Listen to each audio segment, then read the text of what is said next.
Do you ever think about what would have happened if Chris Paul was actually traded to the Lakers? Or if Kevin Durant's foot wasn't on the line? How much would have changed? How this one tiny moment could have completely shaped the course of NBA history? This is called the butterfly effect, where one instance could completely change the future. And in today's video, I'm going to be going over 3 of my favorites that would have completely rewritten NBA history as we know it.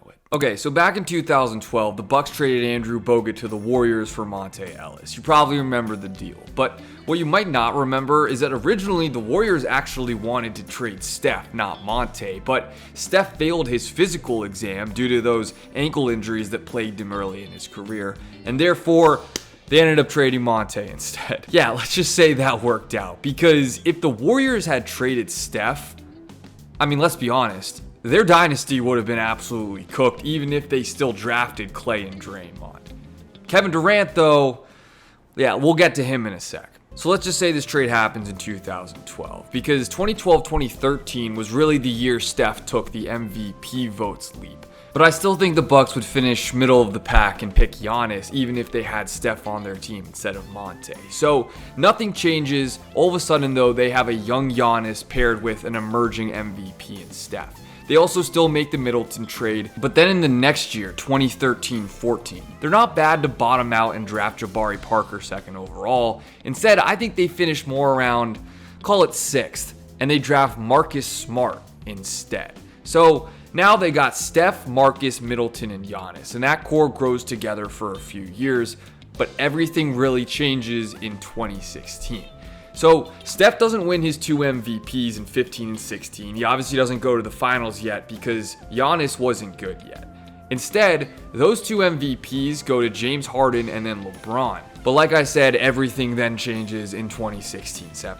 Because in the summer of 2016, Durant, instead of going to Golden State, now goes to the team he almost signed with, the Boston Celtics. The Warriors end up bottoming out, and in the 2016 draft, they take Ben Simmons out of LSU. So that season, with Giannis taking the step and emerging as a legitimate star next to Steph, the Bucks make the conference finals, but they fall to LeBron's Cavs, who then go on to win the chip.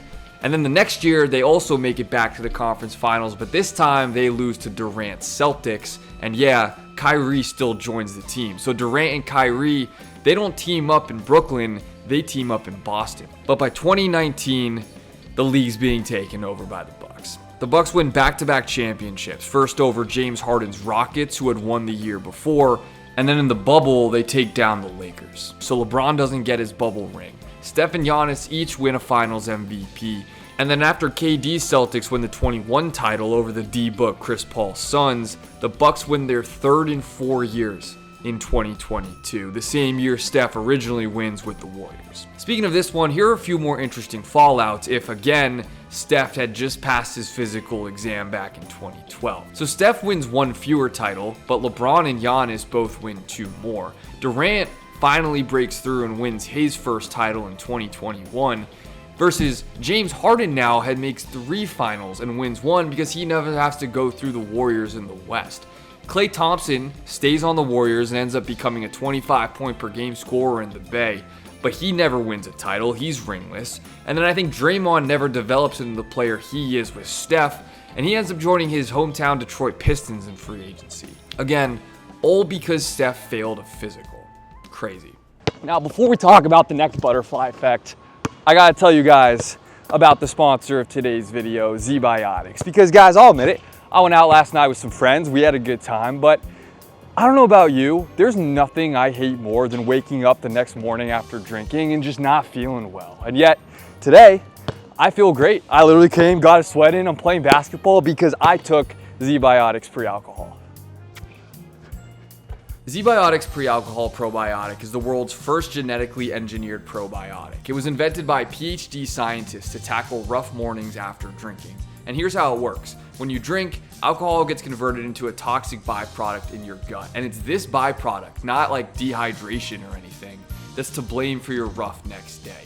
and pre-alcohol produces an enzyme to break this byproduct down. It's almost like, why wouldn't you take this? You know what I'm saying? So if you're trying to stick to a healthy lifestyle, make sure you click the link in my description to get 15% off your first order and free shipping. Now let's get back to the video. Success story took a tragic turn this morning. Len Bias, the Maryland University basketball star on his way to becoming a world champion Boston Celtic, died of an apparent heart attack today at Leland Memorial Hospital in Prince George's County. So yeah, on June 19th, 1986, Len Bias tragically passed away the night he was drafted second overall to the defending champion Boston Celtics. But if Bias never passed away, dude, everything would have been so different. Because see, back in college, most people thought that Bias was as good, if not better, than Michael Jordan. And Jordan, 2 years before when he entered the NBA, finished 6th in MVP voting as a rookie. I think for this exercise, it's safe to assume that Bias would have at least been at a similar level, even if his stats didn't necessarily reflect it because he was joining a more loaded team. And don't forget, the 86 Celtics are considered one of the greatest teams in NBA history. So imagine if they're now adding Len Bias in 1986-87. They obviously win the title in 86, and I still think they lose to the peak Showtime Lakers in 1987 in Bias's rookie year. But in 1988, instead of losing to the bad boy Pistons in the East, I think the Celtics' reign continues. They win the title in both 1988 and 1989, with Bias now emerging as an MVP level guy, while Bird is still at the tail end of his prime, and Bias is again entering his. Because the assumption we're basically making here with this what if is that if Bias was on the Celtics and became the player everyone thought he was going to be, then Larry Bird would have never suffered the debilitating back injuries that plagued his very much entire 30s and ended his career early. And if you have Larry Bird with a prolonged prime, the Celtics are going to win more titles. Because I think by 1989, Len Bias steals the MVP, which originally went to Magic, and then I think he wins a second MVP in 1991, which was originally a Jordan MVP year. Bias, I really think, goes down as a Hall of Famer and a top 25 player ever with multiple titles and multiple MVPs. That's rare air. And while the mid-90s really don't change much even in this scenario, outside of an extra Celtics finals appearance in 1994 instead of the Patrick Ewing Knicks, the final fallout of this what if actually occurs in the late 90s NBA drafts, because the Celtics with Bias wouldn't be bad enough to draft Antoine Walker, Chauncey Billups, or in 1998, a young man out of Kansas named Paul Pierce. Instead, Pierce ends up going to the Pistons, who had the following pick, and teams up with a young Grant Hill. But by the time Pierce got good in 2001, Grant Hill started having his career suffering injuries. So it's really Paul Pierce's team in Detroit. And then as for the Celtics, they bottom out once Bias retires in 2000, and they end up with the number 1 pick in 01, Kwame Brown. So basically, the Celtics end up winning more in the 80s and 90s, but the big 3 never happens, and a 2008 never happens. So this might be my favorite what if in NBA history, because the more I research this one, the crazier it gets. So yeah, in 2000, Tim Duncan was a free agent, and reportedly, he was this close to signing with the Orlando Magic to team up with Grant Hill and Tracy McGrady. But the reason it didn't end up happening is because Magic head coach, can't even say it with a straight face, Doc Rivers, said that he didn't like that Duncan wanted extra room on the team playing for his family, because the whole reason of him going to the Magic would be closer to home. So basically, Doc Rivers is the reason why his own team rejected Tim Duncan, okay? Doc Rivers, my guy, that might be your biggest L ever, and you've had a lot of them in your career. But let's talk about this what if, because the 2000 Magic were a playoff team, and their starting center was this guy, Andrew DeClercq. He averaged 3.9 points per game that year. Imagine now replacing him with prime Tim Duncan. So let's go year by year here. And obviously for this what if, we're going to assume Grant Hill still suffered all of the same injuries he did in real life.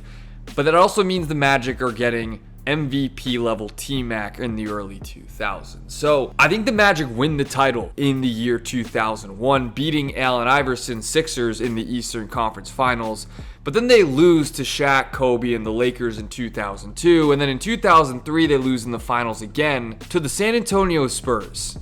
Let me explain. Because this is a whole nother what if, but in real life, the Spurs were actually close to trading Tony Parker for Jason Kidd in 2003. And so I think in this scenario where they don't even have Duncan anymore, they pull that trade off. And if you think about it, a team with MVP candidate Jason Kidd, prime Manu Ginobili, and an older David Robinson, that's a damn good team. And so yeah, I still think they can win it all and come out of the West in 03. Now, meanwhile, obviously the Magic are way too good in 2004 to draft Dwight Howard. So Dwight instead goes to Charlotte with the number 1 overall pick, and Superman is a Hornet. Who knows how that would have turned out. The Magic also obviously don't trade T-Mac to the Rockets in 04. They're keeping their core together. But fast forward to 2007, because with the Magic's depth decimated and after a few more failed playoff runs, I think they decide to build around the younger McGrady.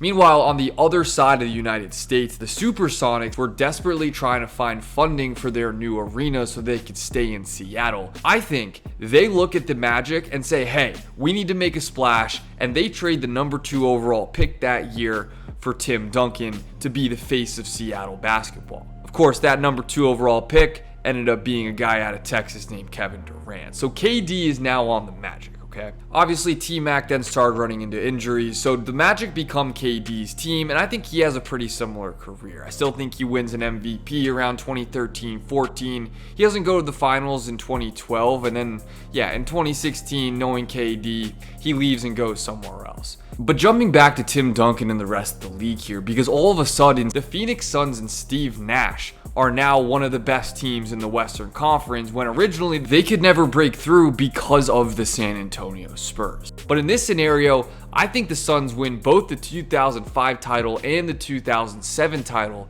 over LeBron's Cavs, meaning Nash is now a 2-time champion and a 2-time MVP. You can't hate on Steve Nash anymore.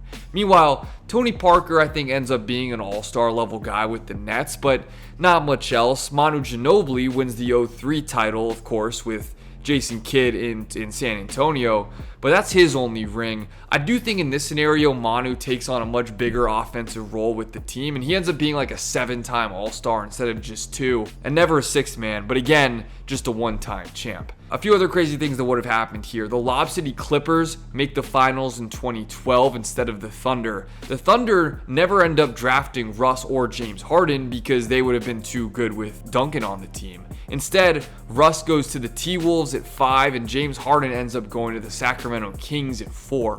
That's crazy. Harden would have hated Sacramento.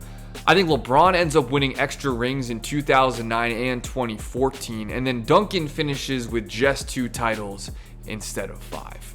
This is insane, all because, again, Doc Rivers didn't want to give up an extra few spots on the team plane.